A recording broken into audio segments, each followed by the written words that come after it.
Hello friends, how are you all today? So today we are going to study a new topic and that is relevant for class 11th and BCom interest, BBA interest. So the topic for today's study is our basis of accounting. Let me just share my screen to you. Yeah, let us begin with the presentation. Just a moment. Yeah.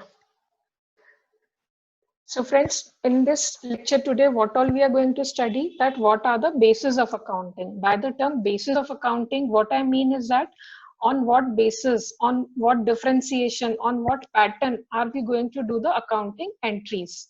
So friends, there are basically two bases. One is cash basis, the second one is the accrual basis. And today we will study both the patterns in detail.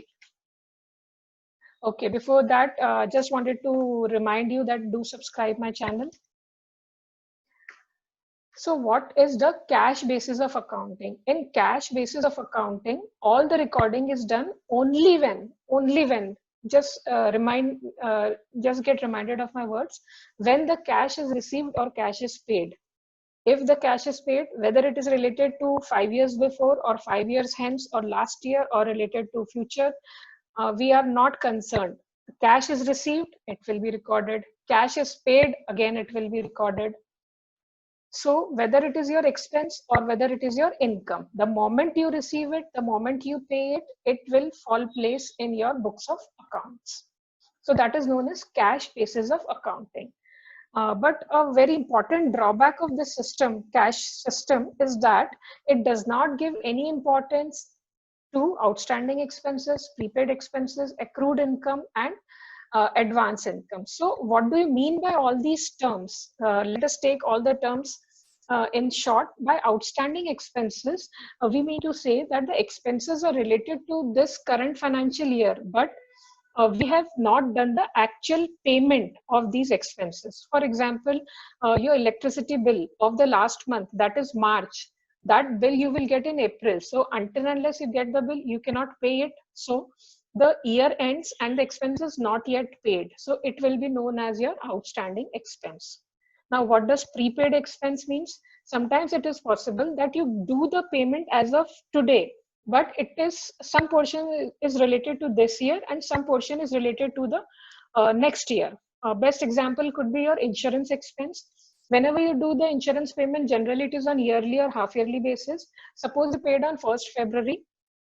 So 2 months, February and March, fall in this accounting year, and the remaining 10 months fall in the coming accounting year. So that 10 months portion of expenses is your prepaid expenses. I hope the words itself make it clear. Outstanding expenses means the expenses have occurred but not yet paid. Prepaid expenses means we have done the payment, but it is not related to this year.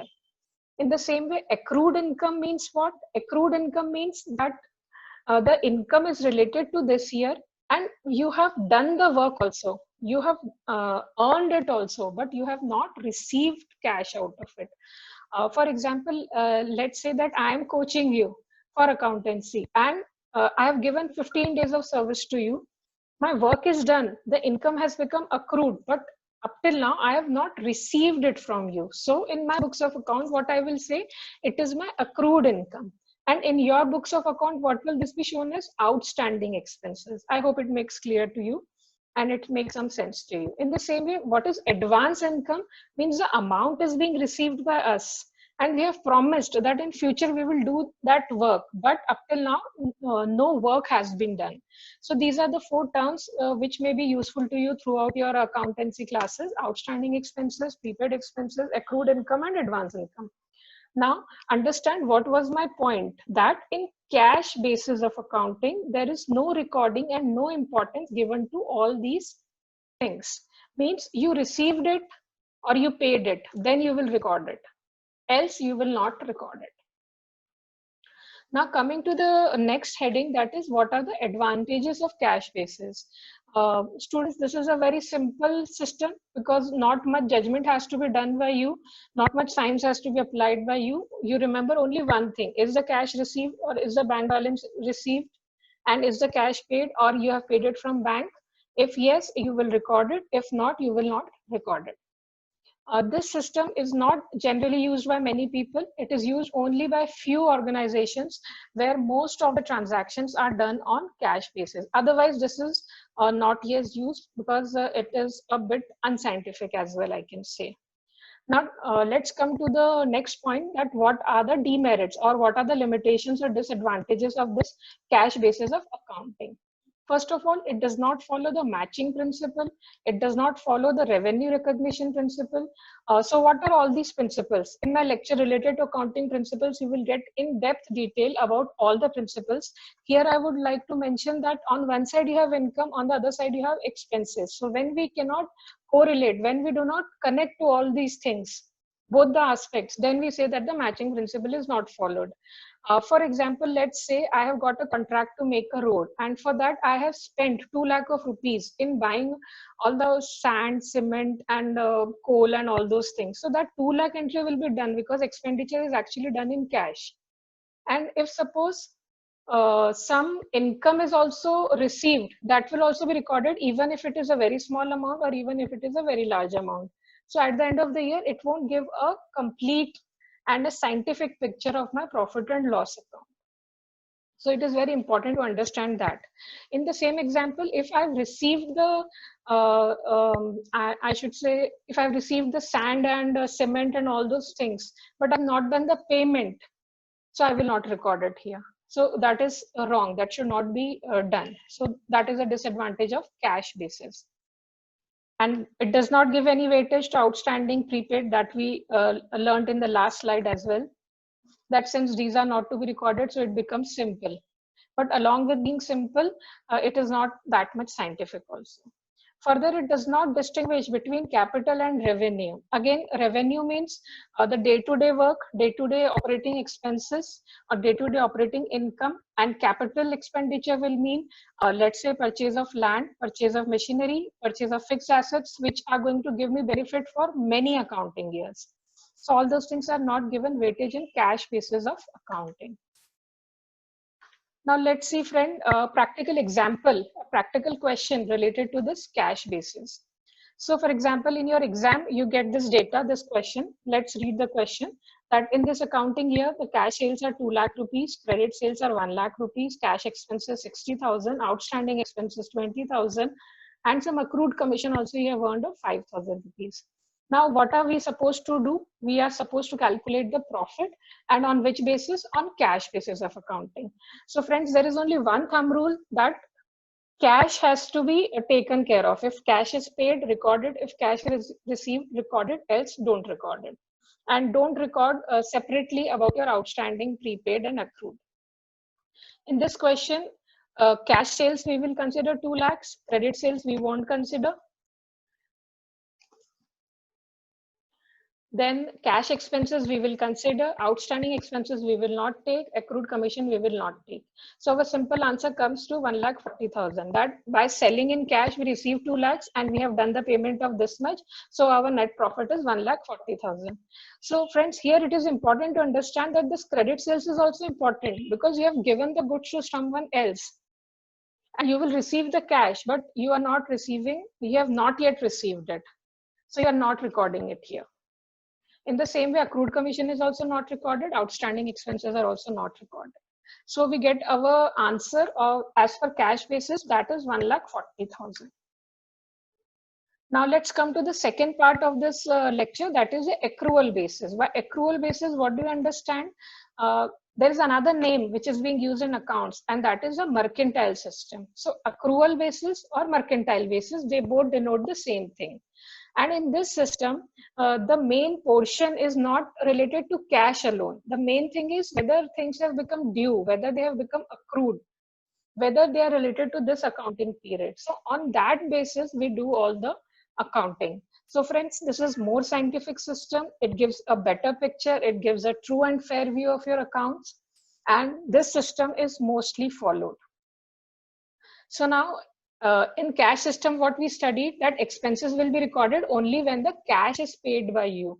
But here in this system, we will record the expenses whether we have paid or we have not paid. But we will just see that in our accounting period of 1 year, if that expense is related to this year, we are going to record it. In the same way, if there is any sales, whether they are cash or credit, both will be recorded. In the same way, if there is any income, there is any revenue which is being related to this accounting period, then we won't think whether it is cash or not. We will record it. So that's the importance, or that's the essence of the accrual basis of accounting.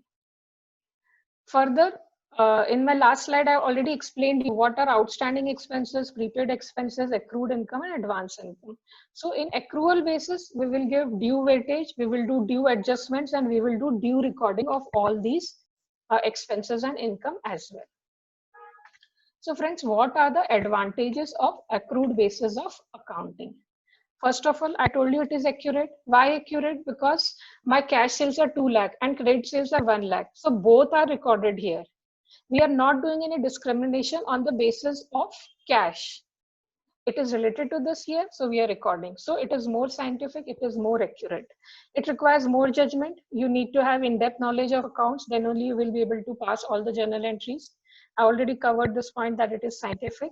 And further, the matching principle, revenue recognition principle, they are being followed here. Matching principle means the expenses which are related to particular revenue, they are shown side by side. Proper addition, subtraction, proper entries done in matching principle. And revenue recognition. If the revenue is related to this year, it has to be recorded, even if it is received or it is not yet received. And in case if you have received any advance income, that is not related to this period. So we need to deduct that as well. So a proper revenue recognition is done in this system. Friends, this is a very technical line which you need to learn by heart, that it shows a true and fair picture of my profit and loss account and of the financial position. So in accrual basis, all these good qualities are being found. It has got wide acceptance. Usually, mostly this accrual basis or mercantile system is being followed. So we have learned what are the advantages. Now let us see what are the disadvantages of accrual basis of accounting. Friends, this is not a simple system. It will consume more time. It will require more knowledge. You need to know all the rules, principles, all the basics. Then only you can follow this system. So definitely it is a bit lengthy and elaborate. And it is not that fast. That just take a ticker, that is cash. If a cash is received, recorded. Cash is paid, recorded. That is a simple system in cash basis. In accrual basis, we go as per time, as per period. And we apply more scientific things. So these are few of the disadvantages. Well, I won't say that these are the disadvantages. Accounting is a science, so they have to be followed. But for exam purposes, you may be asked what are the disadvantages, then you need to quote all these things. Now let us understand this accrual basis also with the help of a practical example. Now the question remains the same question which I have discussed at the time of cash basis, that cash sales are given, credit sales are given, cash expenses are given, outstanding expenses are given, and accrued commission is given. The question is same, that we need to calculate the profit, but the bases have changed here. They are asking us to do it on accrual basis. So what will be my answer? I have to consider both cash sales as well as credit sales. Why?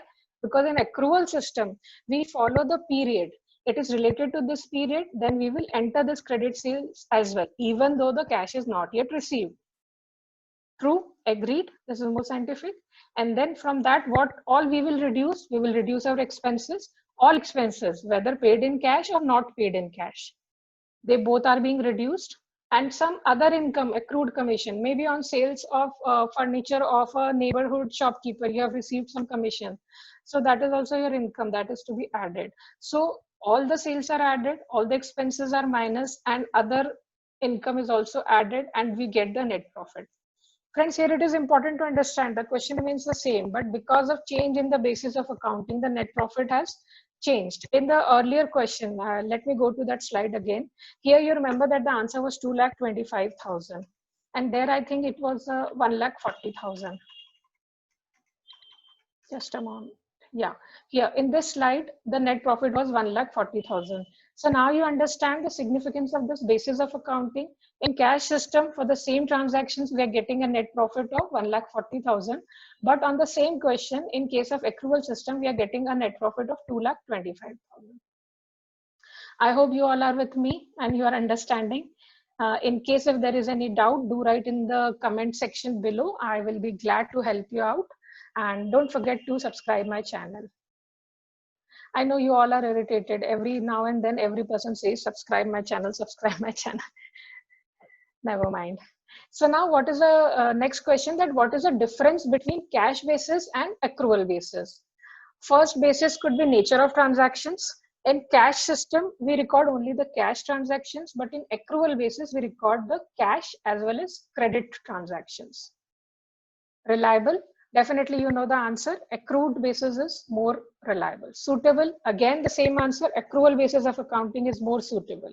Acceptance, again the accrual basis is more widely accepted. And regarding P&L and financial position, again I will say accrual basis is a better system, and it gives a better, true, correct, fair opinion about my profit and loss account and financial position. Legal status, again it has this accrual basis has got wider acceptance. In Companies Act, it is mentioned that the companies has to compulsorily follow accrual basis, and cash basis may be followed only by few small organizations where most of the transactions are related to cash only. And related to all these special types of transactions, we know proper weightage, adjustments, changes are being done in accrual basis, but no proper such thing is done in the cash basis. So friends, that's all for this lecture. If you want me to prepare any other lecture, you may please write to me on my email address, or you may write in the comment box. I will be surely making a few more lectures for you all. And thanks a lot for watching. Have a good day. May God bless you.